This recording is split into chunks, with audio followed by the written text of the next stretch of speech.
Hello, it's Coralie Wales here. This program, Who Cares for the Carers, has been made with the help of a number of people who have generously shared their stories with me. Some people have told me stories that frankly have shocked me and moved me to the deepest parts of my soul. The courage and resilience of people who live with their loved ones in pain is staggering. The impact on their lives and the lives of everyone in their families is enormous. In making the 3 parts of these programs, I make several observations. Firstly, it has always been my aim to honour the stories of these people. I have tried to capture the essence of what was shared with me in order to share this with you. While people shared their difficulties, I observed amazing coping skills in the face of unbelievably chronically stressful life situations, and I hope my presentation of these stories represents the truth for each of my generous correspondents. Finally, you will notice that unfortunately I've had to capture audio files when video conversation was not available, so I hope you don't find that too difficult. However, I hope that you enjoy the 3 parts of today's program, Who Cares for the Carer?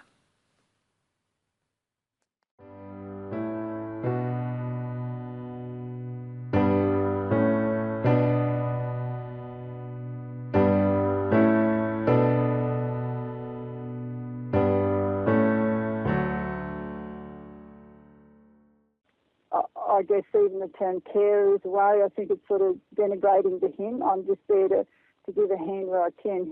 He's the one with the big issue.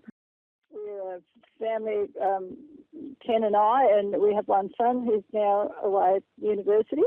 Ken was assaulted and has an injury involving pain for 8 odd years now. So we have a lot to. It's something which is.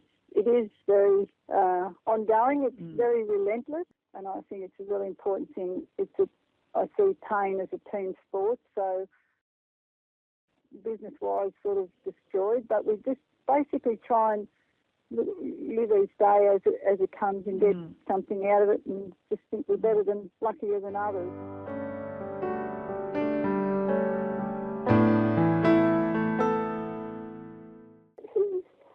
Gary only gets through a day with morphine patches, endo, and huge amounts of other medication as well.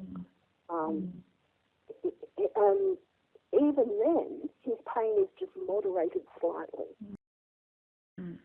But what it means to me is you've just got to be tough, you've got to be the wicket keeper, and you've got to catch the ball. And I don't always catch the ball, but I have to catch the ball, so I've got to go and fetch it and get it back. So that's how it is. I've just got basically you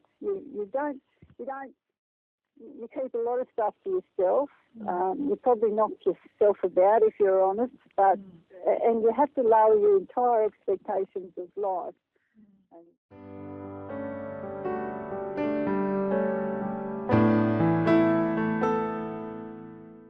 His quality of life has rapidly deteriorated in the last 3 years, and now one of us has to be with, either my older daughter or myself, has to be with him at all times because he's just so unsteady and so likely to make poor judgments. So the dangers of misadventure are becoming increasingly problematic. And things that you normally wouldn't, other people would never consider doing for a husband, I'm finding myself having to do. I feel more like a mum than a wife at times. He relies on me for his physical needs, his psychological needs, his emotional needs, his transport, his medication, his management. I coordinate 9 specialists for Gary's care. It's just huge. It's a full-time job. Gosh, and you're working as well. It really does change how you relate as a couple. Everything changes. from even the simplest things, like if he wants to put his arm around me, I have to physically help him do it. The simplest communication between man and wife is completely restructured by this.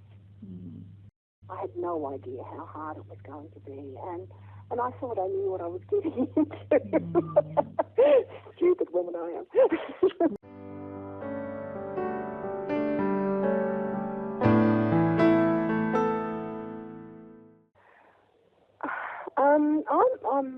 I think I'm doing okay. I know I'm living with chronic stress, and I know I have a reactive depression, but I think, given the circumstances, that's fairly normal and healthy. I don't sleep. My sleep is constantly interrupted. I find it difficult to get out and do exercise because I've got this constant. So he's on all these drugs to try and fix that, but it doesn't really work. So he doesn't sleep when other people sleep.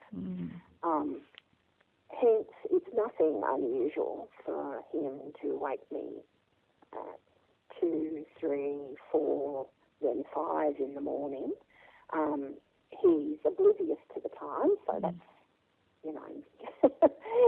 he doesn't notice that. But of course, I've got a daughter doing the HSC in October, November, and the wheelchair goes up and down the corridor outside her bedroom, and she gets woken 3 or 4 times a night every time he goes past the door and turns the lights on and decides to make a cup of tea and then spills it on himself, and I have to go and fix it up, or he drops something, or all of these things impact the rest of the family.